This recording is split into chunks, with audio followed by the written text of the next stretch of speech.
Indore crime branch ने copyright content के अनाधिकृत प्रसारण और उससे अवैध कमाई करने वाले एक आरोपी को गिरफ्तार किया था, जिसमें पुलिस के अनुसार आरोपी कोरोना काल से जीफ्लिक्स नाम का मोबाइल ऐप संचालित कर रहा था और जियो स्टार इंडिया प्राइवेट लिमिटेड सहित कई प्रसारकों के कॉपीराइट कंटेंट को बिना अनुमति और लाइसेंस के अपने ग्राहकों तक पहुंचा रहा था। इस अवैध कारोबार से कमाए गए पैसों से आरोपी ने लग्जरी कार और कई महंगी वस्तुएं भी खरीदी थी। मामले में पुलिस ने आरोपी प्रेम सिंह गुर्जर को गिरफ्तार कर लिया है। दरअसल इंदौर क्राइम ब्रांच में जियो स्टार इंडिया प्राइवेट लिमिटेड की शिकायत पर इंदौर क्राइम ब्रांच ने जीफ्लिक्स ऐप के खिलाफ जांच शुरू की। जांच में सामने आया कि आरोपी कोरोना महामारी के बाद से इस ऐप का संचालन कर रहा था और बिना वैध लाइसेंस के जियो स्टार सहित कई ब्रॉडकास्टर्स के कॉपीराइट कंटेंट का अवैध प्रसारण कर रहा था। ऐप पर 1000 से अधिक टीवी चैनल उपलब्ध कराए जा रहे थे, जिनमें 50 से ज्यादा लाइव चैनल भी शामिल थे। शिकायतकर्ता ने सदस्यता लेकर ऐप की कार्यप्रणाली का सत्यापन किया, जिसके बाद तकनीकी साक्ष्यों के आधार पर एफआईआर दर्ज कर आरोपी प्रेम सिंह गुर्जर को राजगढ़ से गिरफ्तार किया गया था। पुलिस जांच में यह भी सामने आया है कि इस अवैध कारोबार से हुई कमाई से आरोपी ने लग्जरी कार और अन्य महंगी वस्तुएं खरीदी थी। अब पुलिस उसकी आय, बैंक खातों, संपत्तियों और इस नेटवर्क से जुड़े अन्य लोगों की भूमिका की भी जांच कर रही है। ये इसमें एक Jio Star India Private Limited company के जो अधिकृत व्यक्ति थे उनके द्वारा कंप्लेंट की गई थी, जिसमें एफआईआर रजिस्टर की गई थी और इसमें आरोपी को राजगढ़ से प्रेम सिंह गुर्जर को गिरफ्तार किया गया था।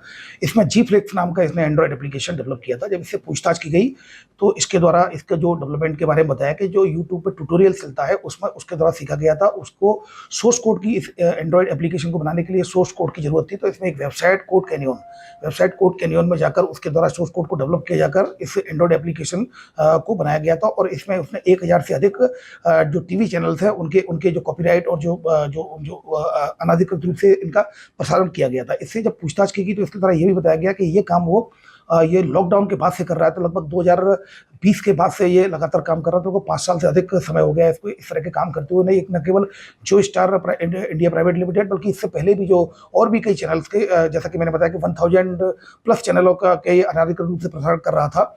इसमें चूंकि 5 साल से अधिक इसको समय हो चुका है इस तरह का इसके द्वारा ये अपराध किया जा रहा था। इसमें इसकी संपत्ति की भी जांच की जाएगी। इसमें यह पता चला है कि इसके द्वारा एक कार भी खरीदी गई है और इसके अलावा इसके अकाउंट डिटेल भी चेक की जा रही है, जिसमें कितना ट्रांजैक्शन हुआ, उन ट्रांजैक्शनों के आधार पर भी इसमें अग्रिम वैधानिक कार्रवाई की जा रही है। फिलहाल इसको पुलिस रिमांड पर लिया गया है और 24 तक वो पुलिस रिमांड पर है, इससे पूछताछ की जा रही है। लेकिन ये इससे पूछताछ में स्पष्ट हुआ है कि इस घटना का जो मास्टरमाइंड है वो यही है, इसके साथ कोई और इसके ऊपर नहीं है। इसी के द्वारा इस तरह से यूट्यूब ट्यूटोरियल्स के जरिए इसने इसको ऐप को डेवलप किया था। सर, एप्लीकेशन बनाने के लिए कोडिंग की आवश्यकता होती है, क्या इसका कोडिंग भी सीखी? यस, कोडिंग का जैसा कि मैंने बताया था, वेबसाइट कोड कैनियन नाम की ये जो ओपन सोर्स से उसने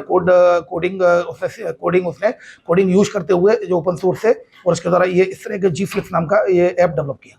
कंटेंट था इसमें हर तरह का कंटेंट था। इसमें यस बिल्कुल एडल्ट कंटेंट की भी ये लगातार दिखाता था और जैसा कि बताया गया था कि इसमें सब्सक्रिप्शन इसने अपनी लिमिट भी रखी थी और सब्सक्रिप्शन लिमिट जो काफ़ी कम थी 129 रुपये और लगभग 700 रुपये करीब इसकी ये इसने जो लिमिट रखी थी, जिससे कि इसको काफ़ी ज़्यादा मुनाफा होता था और लोगों के कहीं ना कहीं अनाधिकृत रूप से टीवी चैनलों के प्रसारण करना पाया गया। पुलिस का कहना है कि बिना अनुमति किसी भी कॉपीराइट कंटेंट का प्रसारण और उसका व्यावसायिक उपयोग कॉपीराइट कानून का गंभीर उल्लंघन है।